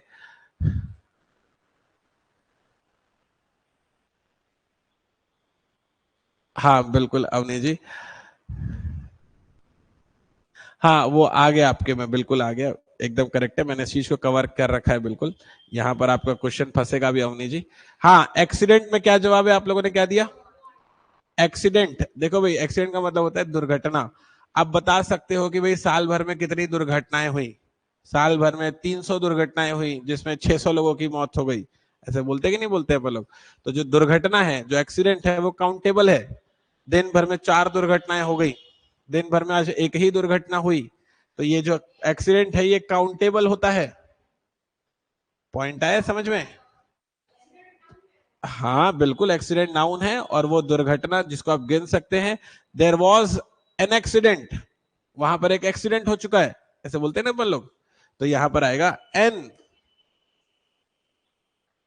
ठीक है, आइए अगला है डैश एडवाइस, कहिए।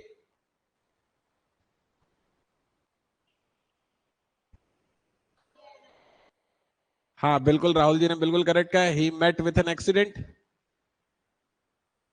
हाँ जी बताइए, एडवाइस, एडवाइस का मतलब क्या होता है? सलाह।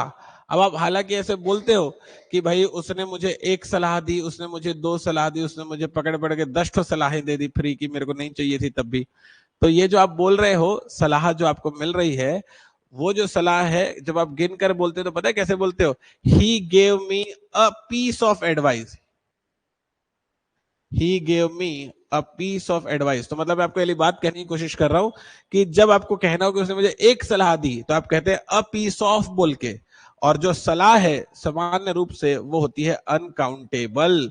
उसने मुझे सलाह दी, बस इस तरह से कहा जाता है, जो कि अनकाउंटेबल। लेकिन जब आप कहते हो कि उसने मुझे एक सलाह दी, तो आप बोलोगे he gave me a piece of advice. सीना है समझ में? जैसे आप बोलते हो कि भाई उसने मुझे बर्फ दी, तो आप बोलते हो ही गेव मी आइस। लेकिन उसने मुझे एक बर्फ का टुकड़ा दिया, तो आप बोलते हो he gave me a cube of ice. ऐसा सीन आ रहा है समझ में? तो जो एडवाइस है, क्योंकि अनकाउंटेबल है इसलिए यहां पर कोई आर्टिकल नहीं आएगा। अगला डैश वेट्रेस, जल्दी से बताइए, ए या एन या नो आर्टिकल?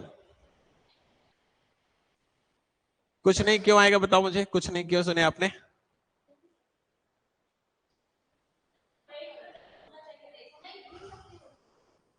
कैसे गिनते हो बताओ?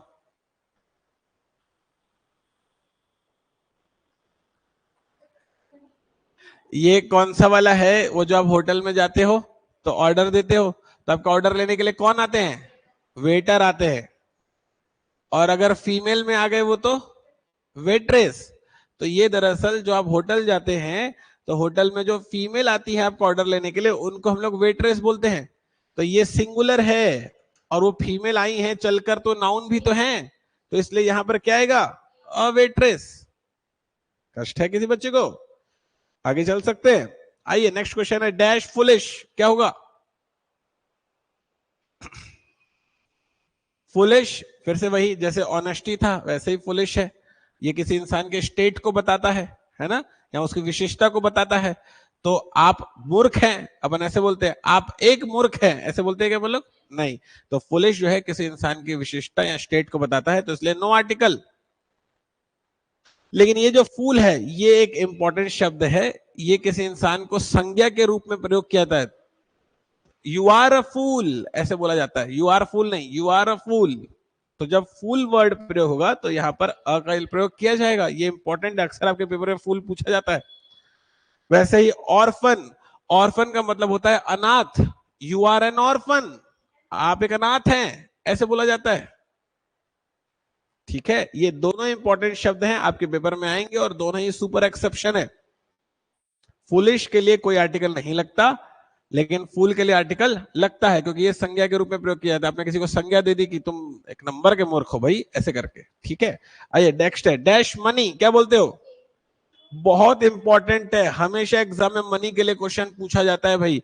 हम लोग सोचते हैं कि सर मनी को तो मैं गिन लेता हूं, 100 रुपए, 200 रुपए, 400 रुपए, $100, $200, $400। तो बात को समझिए, आप मनी को नहीं गिन रहे हैं बच्चे लोग, मनी के डिनोमिनेशन रुपए या डॉलर को गिन रहे हैं। तो मनी को आप नहीं गिन सकते, मनी होता है अनकाउंटेबल नाउन, इस वजह से कोई आर्टिकल नहीं आएगा। बोलो। बढ़िया रीना जी, गुड, शाबाश। आगे चलें, नेक्स्ट वाला क्वेश्चन है डैश ब्रेड, क्या कहते हो? जो ब्रेड है आप उसे भी नहीं गिन सकते। सर मैं जब लाती हूं ब्रेड तो उसमें देखती हूँ 6 पीस रहता है। आप समझिए, जो आप देख रहे हो ब्रेड के टुकड़े को देख रहे हैं। तो he gave you a piece of bread, सही है। लेकिन जो ब्रेड होती है जो बेकरी में बनती है, वो बड़ी बड़ी सी ब्रेड जिसको काट काट के आपको दिया जाता है, वो ब्रेड की बात चल रही है। जैसे ये उसी तरह से शब्द, जैसे आइस, हिमालय पर बर्फ जमी हुई है, उसको आप नहीं गिन सकते। लेकिन आप जो फ्रिज में बर्फ जमाते हो, बर्फ के टुकड़े हैं जिसको आप गिनकर बता सकते हो। स्वीकार हो रहे हैं यहां तक? तो जो ब्रेड है उसके लिए नो आर्टिकल। रीजन क्या है? ब्रेड क्या होती है? अनकाउंटेबल होती है। ओके हैं अपन लोग? चेंज करूं? यहां तक स्वीकार है? ये सारे क्वेश्चन जो मैंने स्लाइड में लिए हैं, इन सब का लेवल बहुत अच्छा है, और मैं वाली बात मानता हूं कि जब आपने ये वाले क्वेश्चन सॉल्व किए होंगे तो आपके दिमाग में थोड़ा बहुत खलबली मची भी होगी। और मैं आपको सच बता रहा हूं, जब आप मेरे साथ इंग्लिश पढ़ाई करेंगे आगे भी, तो मैं ऐसी 10 जगह पर आपकी ब्रेनस्टॉर्मिंग करवाऊंगा, ऐसी 10 जगह पर मैं आपके जो बने हुए जो कंसेप्ट है उनको हिलाऊंगा। आपको ऐसा लगेगा मेरे साथ पढ़ाई करके भाई इंग्लिश में पढ़ के ना एक अलग ही लेवल हमको महसूस हो रहा है। तो कंटेंट ये है कि जब मैं आपको पुश करूं तो परेशान नहीं होना है, मेरे साथ उस लेवल को महसूस करना, उस लेवल को फील करने की कोशिश कर रही है। फिर से आगे बढ़ते हैं, देखते हैं नेक्स्ट वाले क्वेश्चन की तरफ चलते हैं। मुझे लगता है आप ये सारे क्वेश्चन का जवाब दे सकते हैं, बताइए फटाक से।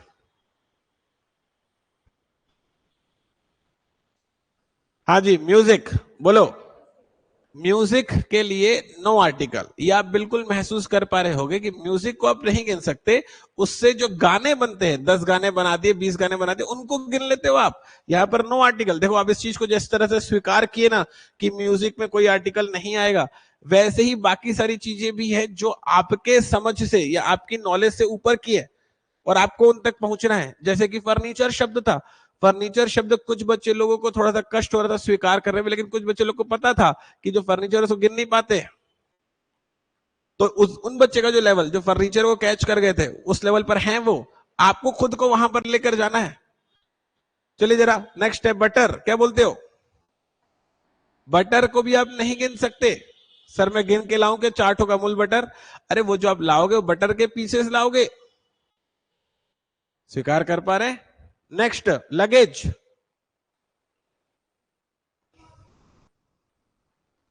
बोलो।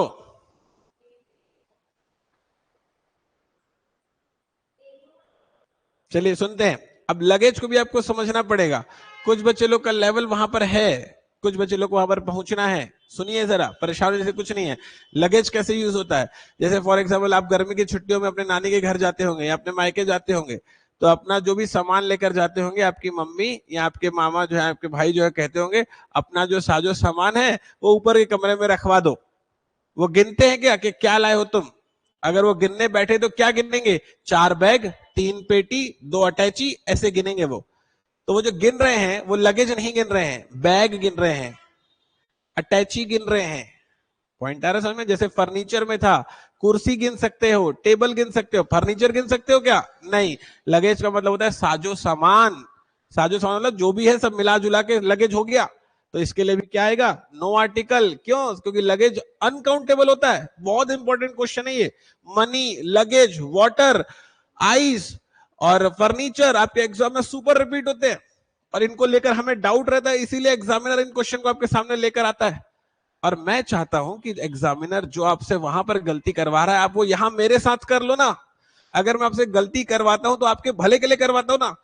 और जब मैं आपसे गलती करवाता हूं, आपका ब्रेन स्टॉर्मिंग करता हूं, आपको थोड़ा सा जो है पिंच करने की कोशिश करता हूं, कंसेप्ट जो है थोड़ा हिलाने की कोशिश करता हूं, आप उसमें परेशान हो जाते हो, अपनी हिम्मत लूज कर देते हो, तो कैसे सीखोगे?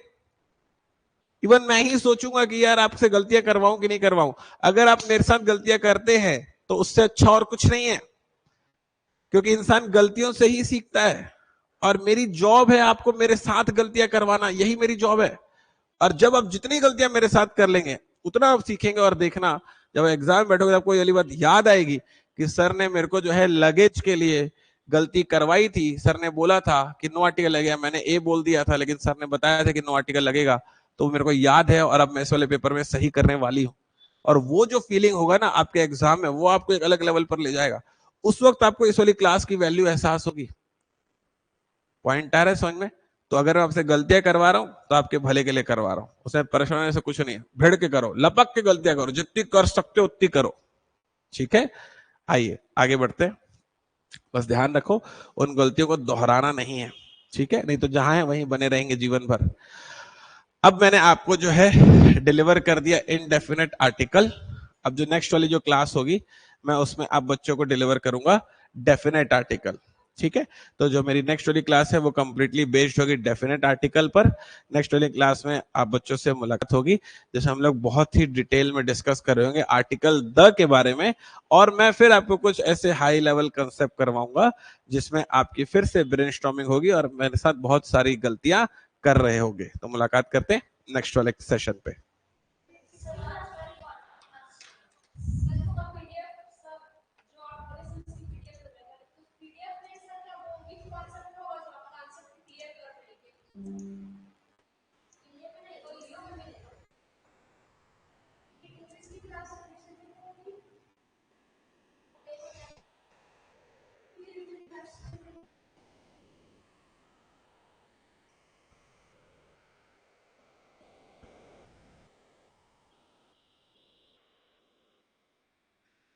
कमलेश जी, आपको पोल करना है? कैसे पोल करोगे? लेकिन मुझे पता नहीं है कि कैसे करते हैं पोल।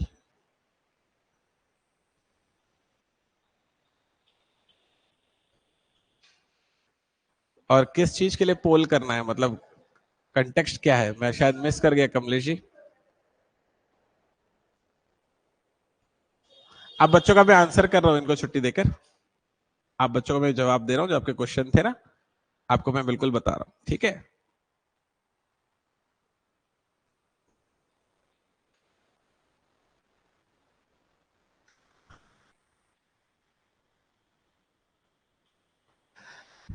सरिता जी, जो क्लास की जो रेगुलर टाइमिंग है ना, वो दरअसल 8:30 बजे आपका हिंदी होता है और 10 बजे आपका मैथ्स होता है।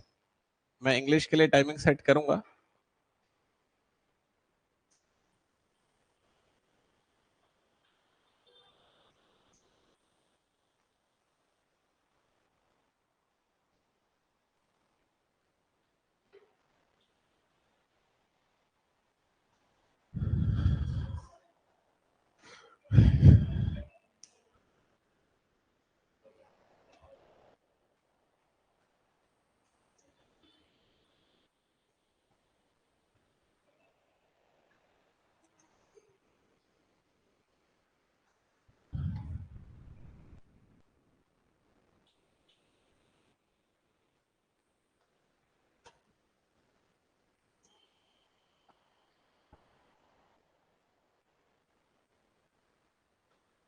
स्वीटी जी, हॉस्टल वार्डन की जो क्लास है उसकी टाइमिंग है डेली सुबह को 8:30 बजे हिंदी, और 10 बजे जो है स्वीटी जी वो होता है मैथ्स। हाँ सुनंदा जी, आज और कोई क्लास नहीं है। और आप सभी बच्चों को जो क्लास की टाइमिंग को लेकर डाउट रहता है, हम डेली जो है नाइट के समय पर आपसे अनाउंसमेंट वाले सेक्शन में हम लोग आपसे डिस्कस करते हैं टाइमिंग। तो अनाउंसमेंट वाले सेक्शन में आपको टाइमिंग हमेशा भेजी जाती है, ठीक है।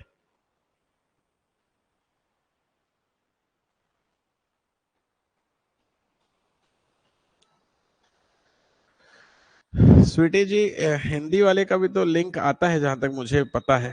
नहीं आता होगा तो कोई बात नहीं, आपके पास ऐप तो है, आप ऐप में अटेंड कर सकते हैं, ठीक है। और जो बच्चे लोग ऑनलाइन अटेंड कर रहे हैं,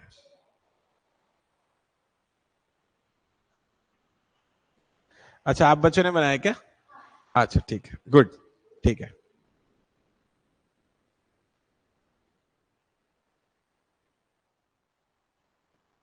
तो इसे मुझे क्या भेजना है, लेकिन वो तो बताओ।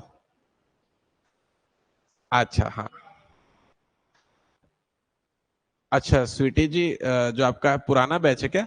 पुराने बैच में जो है चीजें खत्म हो चुकी हैं स्वीटी जी, एकदम कंप्लीट हो चुकी है। और उसमें जो है मैंने आज इंग्लिश इसलिए ऐड किया था कि आई थॉट कि आप बच्चों को थोड़ा हेल्प हो जाएगा, तो मैंने इसलिए इंग्लिश उसमें कवर करवाया आज। तो इंग्लिश आपके पुराने बैच में हमेशा कवर होगा। ठीक है शैलेंद्र जी, मैं 2 PM के बाद रखने का प्रयास करता हूँ। स्वीटी जी, ओल्ड बैच में तो हमने सब कुछ कवर करवा दिया है। इंग्लिश के लिए जो है, क्योंकि मैं आज फ्रेश सेशन स्टार्ट कर रहा था, तो आई थॉट कि आप बच्चों से कनेक्ट होते हैं, इसीलिए मैंने लिंक शेयर किया स्वीटी जी।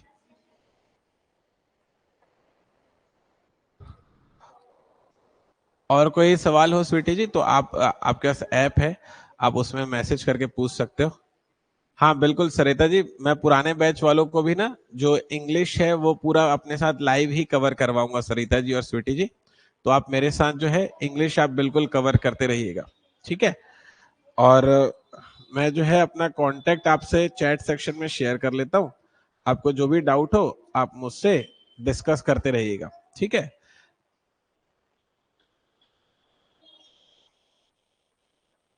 और किसी बच्चे को कोई हेल्प की जरूरत है?